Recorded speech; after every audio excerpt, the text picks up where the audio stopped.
Howdy, my name is Ian Kearney, and for my chemistry final project, I'm going to be studying Charles' law, which is the relationship between volume and temperature. For the materials of our project, we're going to be using a standard issue thermometer, a measuring tape, 3 balloons, which I will fill to differing sizes, a Sharpie, and most importantly, a freezer. Additionally, we will be measuring the circumferences of each of our 3 balloons, both before and after going into the freezer, with not just this measuring tape, but also with a spool of string. Now, of course, we would just use the measuring tape if we could to aptly measure the circumference of each of our balloons. And we wouldn't even bother with the string if this measuring tape could bend well. But as you can see, it does not bend very well uniformly. And so therefore, in order to get a precise measurement, we're going to be using the string, measuring that around the balloon, cutting the string around the balloon, and then using that piece of cut string to measure up to the measuring tape to get the most precise measurement that we can. So, before we actually start changing the temperature of these balloons, our initial readings were the circumference of balloon A was 27.2 inches, the circumference of balloon B was 20.1 inches, and the circumference of balloon C was 13.6 inches.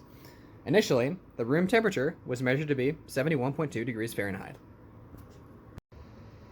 With the balloons and temperature probe now in the freezer, we can begin our 6-hour clock. Now that our allotted interval of 6 hours has passed, we can open up the freezer and check the measurement of the thermometer and check the updated circumferences of the balloons.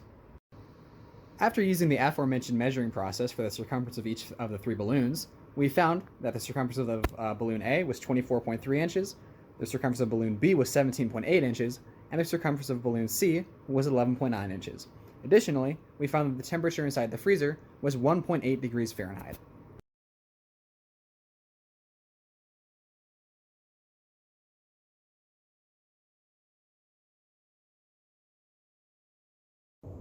This experiment works because of Charles' law.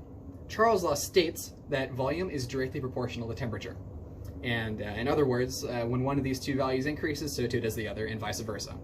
In our experiment, we experimentally controlled for temperature. Therefore, volume was the only variable left in question. And Charles' law held true because as we decreased the temperature, because our initial readings of the temperature were at room temperature and our final readings of the temperature were at freezer temperature, so too did the volume decrease.